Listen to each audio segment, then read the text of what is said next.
te whei au ki Te Ao Mārama. Ko Puhikura, te kaupapa hoa nā pirihimana I whakarewaina I te rānei, hei kimi kaimahi wahine Māori. We acknowledge that there are challenges for us to attract wahine Māori into a policing career for a range of historical and current reasons. We hope to learn more from the kōrero that this campaign will generate. E whakaatu ana tēnei tauira hanganga e whitu te kaumārima tau te pakeke, he nama noiho o te pakeke tangata. I've always been interested in hammering nails. Yep. Yeah, and well, if something breaks down, well, who's going to fix it? E whitu tekau mano tāra kua kohia mo te hauora hinengaro e Brook Ruscoe. Kaiwhakataki a Te Ao Toa me te reo irirangi o mai. We're holding on, bro. We're holding on, if I'm being honest. The graveyard shift was tough, but Youthline is just an amazing space. They're an amazing pillar. They're a place you can go if you are struggling, if you need someone to talk to.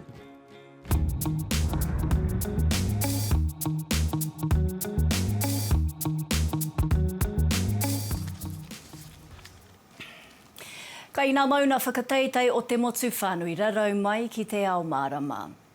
Ko Puhikura, te kaupapa I whakarewaina e nā pirihimana I te wiki nei, hei kimi kaimahi wahine Māori, kia kano rau waenga apiha ki waenga I nā hapori.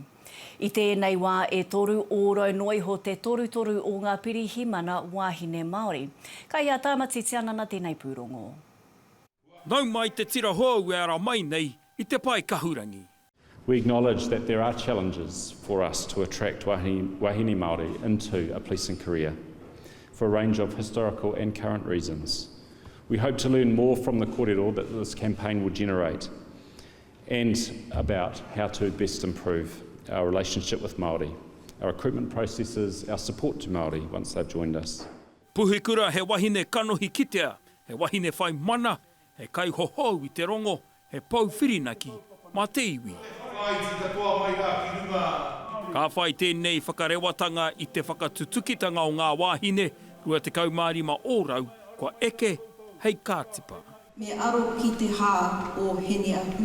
E whai ake nei e te hi kōrero I tāko he hia mai e te tari pirihimana, mō rātau te hunga wahine, e whakapeto ngoi ana I ngā mahi pirihimana o te wā. I didn't know till I was older we were raised below the poverty line. I actually didn't even know what the poverty line was until I was actually probably like in my mid-20s that I realised there was such thing as a poverty line and that according to national standards we lived below it most of our lives. What about it? And I was like, when I was 18 I had my application ready to submit. I was like, I really want to do it. But the only thing stopping me was like, you need to be psychologically cleared, and it was you cannot apply if you have been on antidepressants or mentally ill. And it was a bit, maybe wait a few years, get some life experience. But you know, she's proved to me time and time again with rugby that she's up for the challenge, and she can hold her own in situations and stuff like that. Yeah, I think Eddie will be fine. I think she'll be awesome as a cop. He mea tākoha nā ngā māngai o te ohu arotahi ki ngā take Māori a ngā pirihimana, ai tā rāhui papa o Waikato Tainui, he whakatairanga tēnei I whai wāhi nui ai ki ngā mā reikura I te tari pirihimana. Tāmati tiananga, Te Ao Mārama. Ai whakawhānui ake I te kaupapa nei kua hono mai a whitiaira timu, tētahi o nā ihorei o te rōpū pirihimana. E whiti nau mai ki te hōtaka. Kai te rongo mai koe I taku reo? Ai. Ai, ka pai. Tatahi hea tēnā whakamārama hia mai, hea te rerekētanga o tēnei kaupapa tari apiha I era o nā tauki muri? Ko tēnei mahi a Puhikura, ko tātou nā wahine Māori I roto I te tari e ārahi ana I te kaupapa. Me te tautoko I nā wahine kei te kuhu mai. He mahi rangatira nā te mea ko tātou tonu te tātauranga e putu ana, mā mātou e hiki tērā nama. No reira, me pēhea e pakari ainga I ka tauhou ki te āhua o nā tūraru o wā rātou mahi?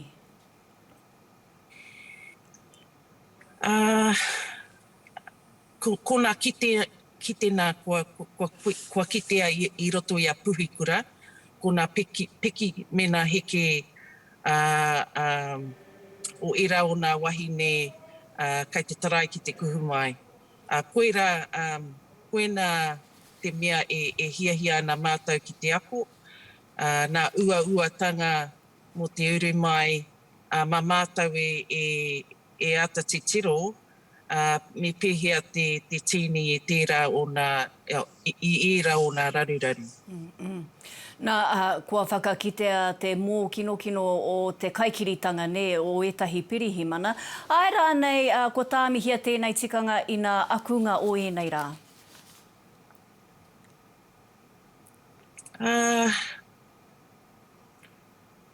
Kai te ako tonu te tari, me ki tērā.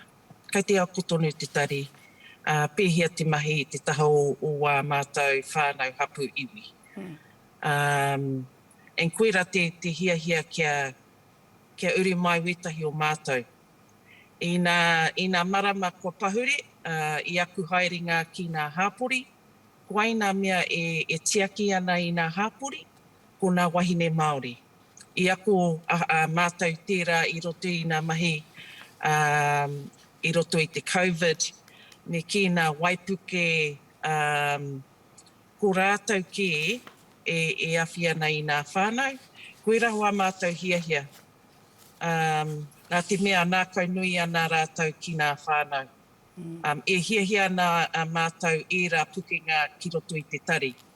Kāre taia te ako tērā, āhuatanga I te kāreti. E ako ana ki nā hāpori. Whiti, nā te tekau mā whitu tau hei pirihimana ko tau tōhito koe, tēnā kōrero mai mō ngā āhuatanga I whakararata I a koe hi tēnei mahi? Mohi o tonu koe ko tātou te tātauranga nui. I nā tau kua pahure, etahi o nā mahi kāri te tino pai, pērā hoki I nā mahi ki te whārua o Ruatoki, I nā tau ki muri. Kua ako mātou pēhea te mahitahi te taha o nā iwi. Koera tāku kia whaia I tērā huarahi. Kia piritahi ki nā iwi, kia piritahi ki ira o nā rōpū ka taia te mahitahi. Ki te haumaru I nā whānau ki nā hāpori. Whiti, kua kōrero ke tāua mō te taha ki te ahurea mo te mahitahi roto I nā pirihiwaina, I nā pirihimana. Pēhea I te wā, pēhea nā mea pēnei a koe e maumoko kauai ana he kaimahi hoki I roto I hei he pirihimana hoki. Kua pēhea rātou nā pirihimana ki a koe? Pai noiho I tērā wā, kārihe aha kia rātou kia whai ahau I taku kauai. Ko tētahi atu John Tangaire kua whiwhi mataura. Karihe aha, kai te pai kia rātou kia haria mai wera ki roto I tō tātou tari. Koera te hiahia o te komihana, koera o nā whainga, tētahi o nā whainga ona, me ki nā kupu Pākehā be first then do. I roto I tērā, haria mai o pukenga Māori, haria mai o rerekētanga ki ira atu. Mā era e rata ana nā whānau kia kōrero kia koe. Mā te kōrero, ka whakatikahia ira o nā raruraru. Ka pai. Pai te he rongo pai tērā. E te ihorei whiti aera timu tēnā koe I ēnā whakamārama. Kia ora piata. Kia ora. Ko te kaiarahi takirua o te pāti Māori, ko Debbie Nārewa Peka kai te arahi i tētahi rāhui i te moana nui ākiwa mo te kari papamoana. Ka rere atu ia ki Portugal ki te hui Ao Ocean a te rūnanga whakakotahi nā iwi o te ao. Ki reira, tono ai ki ētahi atu whenua kia tautoko i tētahi takawaretanga kari papamoana haitiaki i te moana nui ākiwa. Ka tū ia hei kai tō rangapū o te moana nui ākiwa, hai tāna e kore ko te kawe i aua take te hiahia a tōna kāhui o Aotearoa whānui.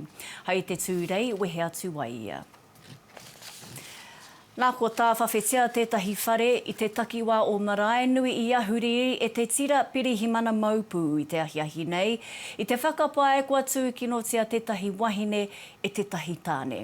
E ai ki te kamupene pāpāho stuff i karangahia te tira maupū i te kitenga o ētahi pū i te whare i Venerable Zev.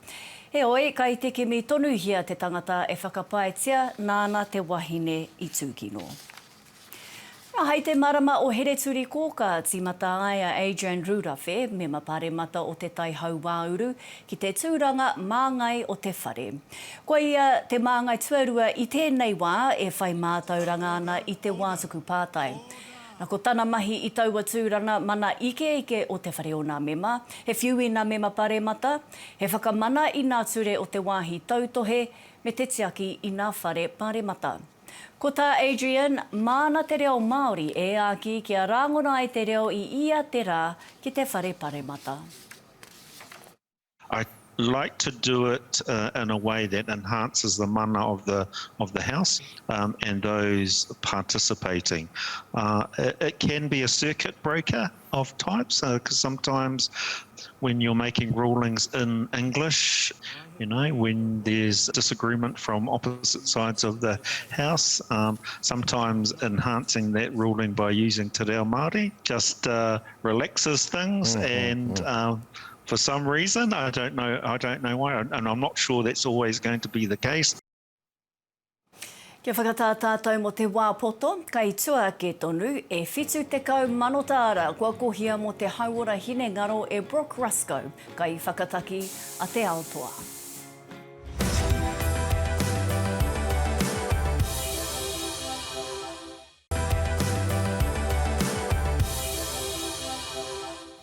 Hoki mai anō. Kai te whakarite a Rob Ruha ki te whakanui te wā o matariki i tēnei tau, ki te taha o tana tira waiata rangatahi, ara ko ka hao, rātou ko te pēne ōrua o tāmaki makaurau. Ko tā te toa o te tohu tike o te pō o nā mata o te ariki tāwhiri mātea, he tauira tawhito, he tauira hou hoki ka ki te ake i te koro hete ka tūhai te 23 o pipiri i te hōro taone o tāmaki makaurau.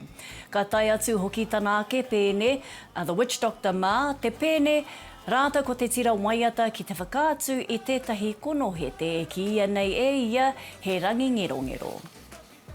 These kids, they love to sing, they love to perform. They've been doing it on their marae, in their churches, in their kapahaka, and now they have an opportunity to jump on stage with their uncle and the Auckland Philharmonia Orchestra. It's going to be a massive, massive night. They're ready.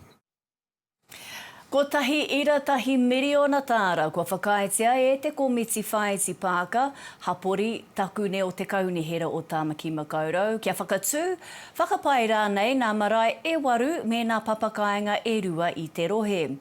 Tekau katoa nā kai tono ko whakaitea mai i puke kohi te tonga, ki te henga i te uru whakawhiti atu i te wai te mata ki Aotea. Ki te kete hākina ki nei kai te piki whakateraki pea te katoa te taone o murupara a pōpō ki te mātaki i a Natalie Delamere e kōkohu ana i te kapa mamaku ki te tukina kia Amerika ki te whakataetai Pacific 4. Ko whakainoatia te uri o te whānau wāpa nui ki te aroa kapa mo te tukina whakamutuna o te whakataetai, e whakamānawatanga i te kounga o tāna tākoro i tēnei tau. Mā te kapa matatu i te whainga i te whatinga Super Rugby Aupiki tuatahi, ka mutu mā te kapa Waratahs i te whakataetai Super W o Aotearoa. I riro i aia nā piro e toru i te whiringa toa. Nā wai kua eke ki te poraka pango. I tipu mai ia ki te taone o Murupara, Ahai tāna kai te poho kereru katoa rātou i aia. My whole family, mum, dad, older brother, older sister, younger brother, nephew, brother-in-law, auntie, uncle, the whole like old mirupara. Well, it's all been like pretty, like it's happened so quickly. I finished Opiki, went to Australia, came back, got the call up, and like I'm here. So it's been pretty hectic, full on, but lots of learnings, and I finally get my shot this weekend. E rua tekau mā whā hauora te roa, te kaupapa kohi pūtea i whakaotia i te tēnei e Brook Ruscoe, Kaiwhakataki a Te Ao Toa, mo te hauora hinengaro o ngā rangatahi te take. I te tuki rā, te whaenga a tēnei tāroa pango ōmua, tau tōhi tō poitu kohu hoki, kia te kau mano nā whiunga pōro atu i te haurua mai te warukaraka i te ata inanahi nei, mo te rua te kau mā whā hauora. E whitu te kau mano tāra i kohia e ia, me te aha e ai ki te reo irirangi o mai, kai te rere tonu mai nā moni hei tautoko i te waia āwhina rangatahi, ngā mahi tautāwhi i roto i ngā kura me ngā hapori. I kōrero tahi a mare haimona riki kia Brook i te haura rua te kau mātahi o tana kaupapa kohi pūtea. We're holding on, bro. We're holding on, if I'm being honest. The graveyard shift was tough, but Youthline is just an amazing space. They're an amazing pillar. They're a place you can go if you are struggling, if you need someone to talk to. I just hope that this is building that awareness that that you're loved, and yeah, like I said, would much rather have you on this side. Nā me he āwangawanga o mo tētahi tangata e noho mā nuka ana tēnā whakapātu kia Lifeline i tēnā mawaia i te kore waru rau rima whā toru rima whā kia Suicide Crisis rānei i runga i te kore rima kore waru tautoko. Tai wā ke nei e whakaatu wana tēnei tauira hanganga e whitu te kaumārima tau te pakeke he namanoiho o te pakeke tangata.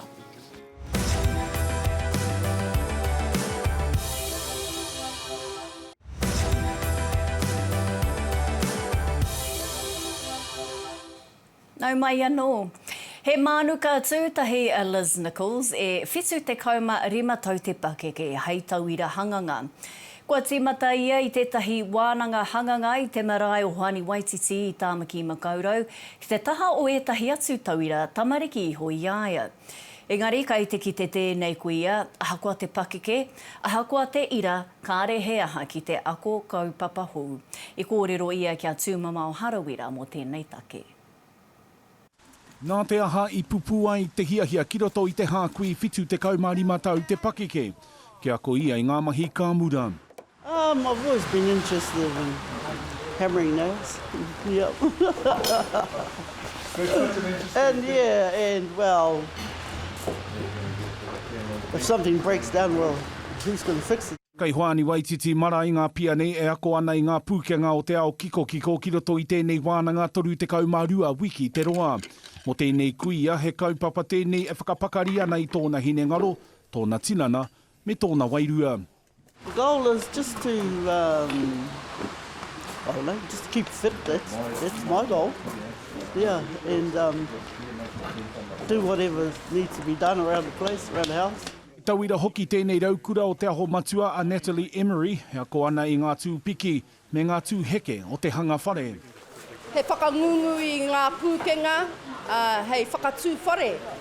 Engari, wēnā pūkenga ka kite hoki i te whakatakotoranga o ngā papu me ki, me te whakatakoto hoki i ngā aho hiko. They're loving it. I mean, we have like a great atmosphere in the class. It's all about whānau. Everyone's here to support each other, which is really good. And the big thing is the students challenge each other, which is really important. Kone atu i te rua te kau o ngā tāne e ako ana i te taha o te pāke me te pūhou. Ai muia katoa tiana tēnei tuahumahi e te tāne. Hei tāe nei wahine Māori, he ahumahi hoki tēnei mo te wahine. Mena ka tae e au, ka tae hoki koutou. Nō reira nau mai, hara mai, karawhiua. I'd say, you know, if you want to do something, get out and do it. Don't sit around at home and watch TV. Tūmama o Harawira, Te Ao Mārama. Kawani he. Nā, ki nā matapai huarere I nai nei mō nā rā whakatai kai mua I a tātou. Te ahua nei me noho ki rō whare, ne? Kia pua huru te noho. Ko patapata te ua ki ka e tāia, ahi noa ka haruru te whai titiri. Koina te kōrero, he ua patapata I a whā ki tāmaki makaurau. He ua kōne hūkiro te rotorua nui a ka humata momoi, whakawhiti atu ki te rāwhiti, he rangi pakeke ki tūranga nui a kiwa, nā ka mārire haere te hau kōraro, arā te hau nōtā tērā, ki ngā motu hei te ahi pō. Mai te tonga, ka papuhi te hau ki te tao ne matua, arā ki te whanganui a tāra hei te ahi pō, he rangi kōmaru, he rangi ke ao ki whakaatu. Kere, ka ua hei te ahi ki o tautahi, ko tahi tōraro te taumata pāmakariri ki tāhuna, wai hōpai he hautonga Māori ka papuhi ki reira. Kāti, koe nā kaupapa kai taku kete I tēnei pō, mo te whānuitanga o a mātou kaupapa, tēnā toro atu ki te taupānga a Te Ao Māori, tirohia hoki tā mātou whārangi ipurangina. Nā, I tēnei wiki, e whātau ki muri I ngaro wai a Charlie Morrison, iho pū manawa o te ao haka I te tirohanga kanohi. Ko te mate pukupuku o te waha whare tangata, te take. Nā reira, mā tētahi waiata, nā tana kapa a te mātara I orehu, te hōtaka e whakakapi. E te ti, e te tā, kia ai o te pō.